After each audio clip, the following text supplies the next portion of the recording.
The wedding had been perfect. White linen tablecloth swaying gently under the San Diego sun, champagne flutes catching golden light, a string quartet playing near the rose trellis. For 12-year-old Madison Crowley, it had been a weekend she looked forward to for months. Her cousin Melanie was marrying a man with a big laugh and cowboy boots, and the entire extended family had gathered from up and down the coast. It was June 1st, 1996. Madison wore a pale yellow dress with small white flowers, and her mother had pinned her hair up with a clip shaped like a daisy. Around her neck was a silver locket, a small, oval charm engraved with an M on the front, and the wedding date on the back. Inside, a photo of her and Melanie, laughing in a photo booth. The reception was held at a private venue just outside the city, a converted garden estate with a ballroom in the back. Guests came and went from the dance floor to patio. Children ran between tables, parents toasted, and photographers captured it all. At approximately 6:15 p.m., Madison is seen on video footage walking out to the side garden entrance. She had been playing with another child moments before. She told them she was going to find her uncle to ask about the cake. That was the last time anyone saw her. When Madison didn't return after 10 minutes, her parents assumed she was with other kids. By the time they realized she was missing, it had been nearly an hour. Staff were questioned. Guests spread out across the property. Someone called the police. But there was nothing. No scream. No sign of a struggle. No witnesses. Not even a dropped shoe or ribbon. Surveillance footage, such as it was in the mid-90s, showed her walking alone. Then gone. The garden's outer gate, normally locked, had been propped open that evening to allow catering staff to move freely. And though the area was well lit, there were stretches of brush just beyond the hedge, places where no camera could see. For weeks, police searched nearby canyons and vacant lots. Volunteers passed out flyers with Madison's smiling face, her locket visible in many of the photos. But there were no leads. The media dubbed it the wedding day disappearance. And as time wore on, the story faded from headlines. The venue eventually changed ownership. The family moved from San Diego to Northern California. Madison's room was kept the same for years, then gradually packed away. Her mother never stopped wearing a small replica of the locket. In 2014, nearly 2 decades later, a young couple checked into the Desert Arrow Motel, a faded, low-rise motor near the California-Arizona border. They were driving cross-country with their 2 small children and had stopped for the night before continuing on toward Phoenix. The motel had seen better days. Wallpaper peeling. Vents rusted. But it was cheap. The next morning, while tidying the room and childproofing the space, the husband noticed something silver caught inside a ceiling vent above the bathroom door. He removed the plastic cover and wedged into the dust-covered slats, found an object that immediately caught his attention. A small silver locket, oval-shaped, tarnished, but intact. He opened it carefully. Inside was a photo, faded but visible, of a young girl with her hair in a daisy clip, wearing a yellow dress. Opposite the photo was a date, June 1st, 1996. The wife, curious, searched the date online. It took less than 3 minutes for an old missing person poster to appear. The girl in the photo matched the image on the flyer almost perfectly. They contacted the local police. Within days, San Diego authorities were notified. The locket was flown to the department's evidence division, and its engraving matched records from the original case. It had belonged to Madison Crowley. But what was it doing wedged in the ceiling of a rundown desert motel nearly 200 miles from where she vanished? The Desert Arrow's records were long incomplete, but county archives still held partial rental ledgers from the mid-90s. In the week following the 1996 wedding, the room had been rented to a man named James Kellier, a name that triggered immediate recognition from investigators. Kellier had been a seasonal catering assistant at the venue where the wedding took place, hired 2 weeks prior, fired the morning after the event for failing to return equipment. He had no criminal record at the time, but his application had been filled out sloppily. His listed address turned out to be false, and after that summer, he vanished from public records. The motel receipt had his signature. Nothing more. Investigators reopened the case with renewed urgency. A background check revealed that Kellier had briefly rented property near Ocotillo Wells, a remote dusty stretch of desert not far from the motel. The house had long since been abandoned, but a search team was sent in. Inside a boarded-up bedroom closet, behind a loose wall panel, they found a spiral-bound diary wrapped in a towel. On the first page, written in uncertain cursive, my name used to be Madison. I think, he says I'm safe now. The diary found in the abandoned house near Ocotillo Wells was sun-bleached around the edges. Its cover curled from heat and time, but inside, the words were legible. Faint pencil strokes, uneven handwriting, short phrases. It wasn't long, no more than 20 or 30 entries. But what it contained changed everything. Detectives read slowly. He says I can't tell anyone, that they'd try to take me back. But he's not mean. He says I'm lucky he saw me. Sometimes he drives far.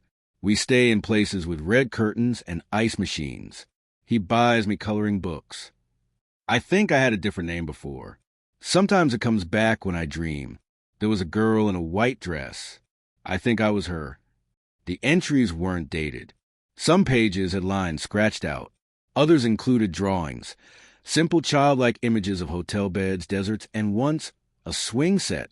Detectives concluded the diary had been written gradually, over months, if not years, by a child trying to hold on to fragments of an identity she was being asked to forget. The house itself had no electricity, no furniture beyond a rusted folding cot and some plastic containers.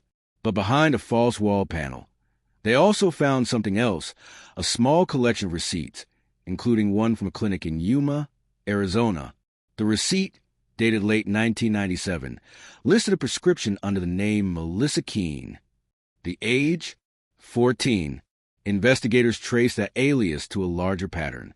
It turned out, over the course of several years, someone using variant of that name, Melissa Keene, Melinda Keene, had appeared in various states across the Southwest, sometimes checking into clinics, sometimes appearing on school rosters briefly before disappearing again, always vanishing before questions could be asked.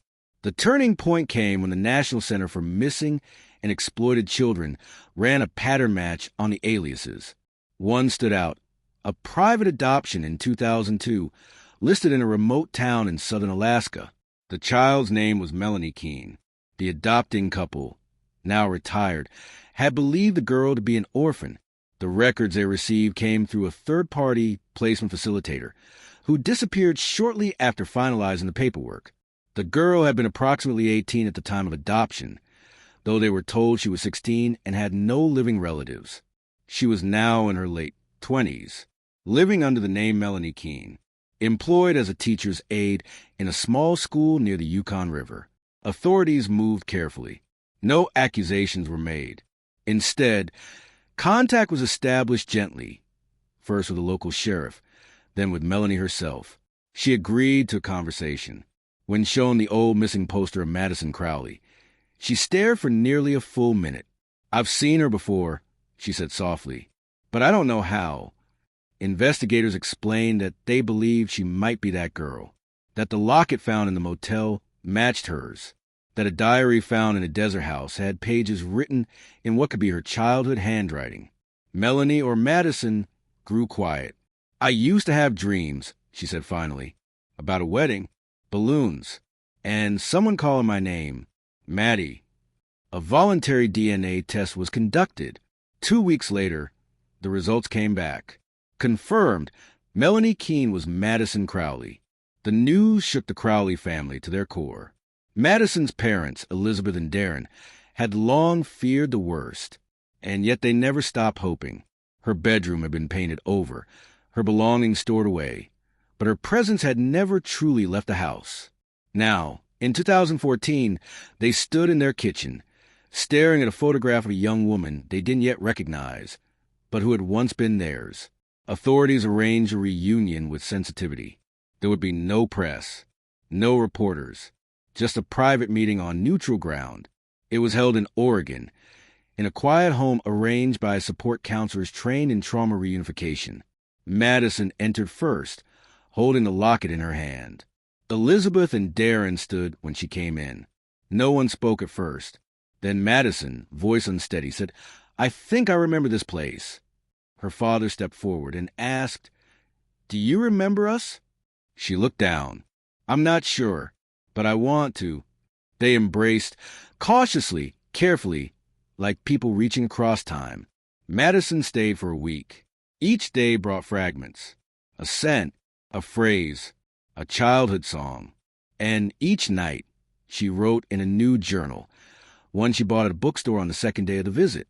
"I want to understand the girl I used to be," she wrote. "I want to remember her name." She began attending therapy, slowly reconnecting, speaking to extended family by phone, reviewing old home videos and letters from cousins who had never stopped searching. One such letter, written by her cousin Melanie, the bride from that 1996 wedding, had been tucked into a scrapbook. "Maddie, I don't know where you went, but I hope someone is being kind to you. I hope you're warm. I hope you're safe." Now, at last, she was... The weeks following Madison Crowley's identification were a delicate balance of recovery and rediscovery. She remained in Oregon for several more weeks, splitting her time between quiet walks with her parents and long conversations with trauma specialists, trying to sift through the fog of a childhood that had been rewritten. Some memories came in flashes: an outdoor dance floor, a daisy-shaped hair clip, the scent of lemon cake. Others remained frustratingly out of reach. Madison, now 29, moved with both caution and curiosity. The name Melanie Keene had been hers for over 15 years. It was a name on her college diploma, on her Alaskan driver's license, in the corners of every classroom where she'd helped students learn to read. Letting it go would take time. But beneath it all, she wanted to know who she had been before. She spent hours with her parents going through old belongings, drawings from school, a music box she didn't remember, and a yellow dress folded neatly in a cedar chest. "You wore this to the wedding," her mother said, "the day we lost you." Madison touched the fabric gently, then laid it across her lap. "I don't remember the day," she said quietly, "but I think part of me remembers being loved." The investigation into James Kellier, the catering worker from 1996, continued. Detectives traced his movements through rental agreements, credit card receipts, and scattered sightings over the years.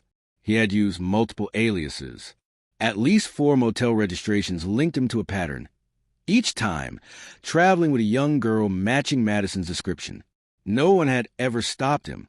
No one had asked. In 1998, he vanished again.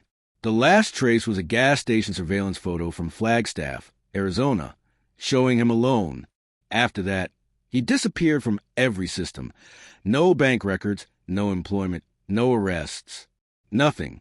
The working theory was that sometime between 1999 and 2002, Kellier had arranged for Madison's illegal adoption through an underground network. Whether his motives were rooted in delusion, control, or misguided protection remained unclear. He had claimed, according to the diary, to be keeping her safe. From what no one ever discovered. Madison did not ask to know where he was. When she was shown a photo, she studied it for a long time before saying, "I think he called himself Chris. He said he found me, that I was meant to be his. He gave me the locket, told me it would remind me of what I was." She paused and added, "I think he meant that as a warning, but I held on to it like a piece of light." The recovery of that locket, wedged in a motel vent 200 miles from where she vanished, had opened a path back to the truth. She now kept it in a wooden box, beside her new journal, and a printed photo of her younger self. Meanwhile, the media caught wind of the story. Word spread. Madison's parents received dozens of interview requests. The family declined most, agreeing to only one written piece for a magazine that had followed the original case back in 1996. The article, titled "The Girl in the Yellow Dress," focused not on the crime, but on the reunion. It was raw, simple, and honest. In it, Madison wrote, "When I was 12, someone gave me a new name and told me to forget, but something inside me waited. That something was strong enough to outlast fear, time, and silence. And when I held that locket again, I remembered what it meant to belong." The article struck a chord nationwide. Letters poured in from people with similar stories, survivors of abductions, of illegal adoptions, of lost siblings. families who had never stopped searching. Inspired by the response, Madison and her family began working with a national organization that helped reconnect long-missing persons with their birth families. She never portrayed herself as a spokesperson or expert, but she was willing to speak. In a quiet community center outside Sacramento, she stood before a group of people who had also lived years under false names or no names at all. She didn't read from a script. She simply held up the locket and said, "This is what brought me back." But what really saved me was the fact that someone cared enough to keep looking. The room went still. Then one by one they applauded, not for a story solved, but for a person found. By early 2015, Madison Crowley, still legally going by Melanie Keene, had moved into a small apartment near her parent home in Northern California. It was a gentle space. Soft lighting, warm colors, shelves lined with books she had once read under her adoptive identity. Now, she was reading them again, seeing them with new eyes. Reclaiming her life didn't mean abandoning the one she had lived. It meant reconciling the two. With support from therapists and specialists in memory recovery, Madison began working through gaps in her past. Some fragments came naturally, a melody from the wedding band, the scent of her mother's perfume, the color of the cake frosting. Others emerged more painfully. The feeling of being told to forget, of traveling from place to place with no explanation, the fear of asking questions, the confusion of being given a new name and told, again and again, that no one was looking for her. She shared her progress with her parents slowly. One afternoon, while helping her father repaint the living room, she stopped mid-brush and said, "You used to make up stories about a girl who could fly, didn't you?" Darren turned to her, eyes wide. "Every night." "I remember the voice," she said. "Not the words, just the sound. I think I held on to it." That evening, he told the story again. She didn't recognize it, but she didn't interrupt. She simply listened and cried. Word of her journey continued to spread, but Madison remained private, declining television interviews and documentary offers. Her parents respected her wishes, and so did the public. Instead, she channeled her focus into helping others. With the guidance of the organization she'd partnered with, Madison helped launch a pilot program that provided support for young adults adopted through informal or questionable channels. The initiative focused not on blame or exposure, but on giving people access to their own records and identities. She called the program Still Mine. In a recorded message for the group's first conference, she said, "Even when you don't know who you are, part of you is still there, waiting. And sometimes all it takes is one object, one voice, one small crack in the past to let the light in." Back in San Diego, the original wedding venue had long since been sold and renovated. The garden had been repurposed, the gates replaced. But in early spring of that year, the new owners contacted Madison's family with an unexpected proposal. They had found the original archway from the 1996 wedding, a wrought iron piece covered in ivy that had been preserved in storage. They offered to return it to the family. Madison and her parents retrieved it together. It was placed in their backyard, surrounded by new rose bushes and a small wooden bench. They called it the place between, a space that marked where the past and present could sit beside one another. Madison began writing again. Privately, at first, mostly journal entries, observations, and letters she would never send. But one piece, titled The Day After the Wedding, began circulating quietly online. It wasn't about the disappearance. It was about what happened next. About waking up in an unfamiliar room with a stranger who said, "You're safe now," and not knowing what it meant. About holding on to a necklace that felt like proof of something real. About searching the sky for answers and finding none. Only questions that floated like clouds above her head. But the final line struck everyone who read it. "They say I vanished, but I was always there. I was just waiting for someone to come find me." A copy of the piece was framed and placed inside a small gallery space in Sacramento, where the Still Mine program began hosting quarterly exhibitions honoring found persons and families reunited. Visitors often paused in front of the frame, reading that final sentence over and over. By the time autumn arrived, Madison had legally reclaimed her birth name, Madison Claire Crowley, but chose to keep Melanie as a middle name, a bridge between lives. She returned to Alaska once, briefly, to visit the couple who had adopted her. The reunion was quiet, emotional, and without bitterness. They thought I was alone, she explained later. And maybe I was for a while, but they treated me with care. And that matters, too. Her adoptive mother hugged her and whispered, "I'm just glad you finally know who you are." In the final days of that visit, she stood outside the school where she had worked for years, watching the kids play. One little girl ran up to her and asked, "Where's your necklace?" Madison smiled. "It's somewhere safe now." The girl nodded. "My grandma says we remember things even when we forget them." Madison knelt and said, "Your grandma's right." The child ran off, laughter trailing behind her like a ribbon, and Madison turned back toward the mountains, her name fully hers once again. Spring turned to summer, and for the first time in decades, the Crowley family planned a celebration.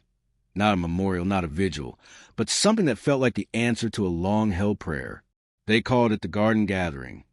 It wasn't held in a banquet hall or a rented venue, but in their own backyard, beneath string lights and beside the old iron archway that once stood at the wedding where everything had gone wrong. The roses around it had begun to bloom. The grass had grown thick again. And in the center of the yard stood a simple table draped with a yellow cloth, the same shade as the dress Madison wore the day she disappeared. Friends and relatives traveled from across the country. Some hadn't seen Madison since she was a child. Others had never met her at all, only known her through photographs or the ache in Elizabeth and Darren's voices when they said her name. Now she was there, present, smiling, nervous but steady. She stood beside her parents and gave a short speech, not rehearsed, not scripted, just real. "I was gone a long time," she began, "but part of me always waited to be found, not just by other people, by myself, and now I'm here. I'm whole. I'm home." There wasn't a dry eye in the yard. Afterward, she helped light candles along the path leading to the garden. Each one flickered in the warm breeze, like signals in the dark. Later that night, as the guests began to leave, Madison stayed behind with her parents. They sat together beneath the archway. Darren asked quietly, "Do you ever wish you could remember everything?" She thought for a moment. "No," she said, "not everything. Just enough to know I wasn't forgotten." She reached into her pocket and removed the silver locket. Still tarnished, still delicate. She opened it and looked at the small, faded photo. Herself at 12, next to her cousin Melanie in the photo booth. Frozen in time. Laughing. Then she closed it and gently placed it in her mother's hand. "It found its way back," she whispered. "So did I." That fall, a local newspaper published a quiet follow-up piece. The headline read, "Found, not lost. Madison Crowley returns home after 18 years. But the real legacy wasn't in articles or broadcasts. It was in the Still Mind program, which helped dozens of other families reconnect with lost loved ones in the years that followed. It was in the school children Madison now worked with again, this time as a full-time reading specialist. It was in the community garden she helped plant behind the school, where each flower bed was named after a memory. And it was in her writing. Madison published a collection of essays titled What the Locket Carried, blending poetry, journal fragments, and reflections from her journey. The final page featured a single, handwritten line. "Sometimes the smallest thing in the smallest place leads you home." In the motel where the locket had been found, now under new ownership, Room 6 was renovated and preserved. A small plaque was placed near the vent where it had been wedged for nearly 2 decades. It read, "In this room, a girl's story began to find its way back." Each year, Madison returned there on June 1st, not to mourn, but to remember, to sit quietly with the past, to thank it for surviving, and to honor the girl she used to be, the one who'd waited silently, patiently, until someone opened a door and found what had been hidden away. Not lost, just waiting.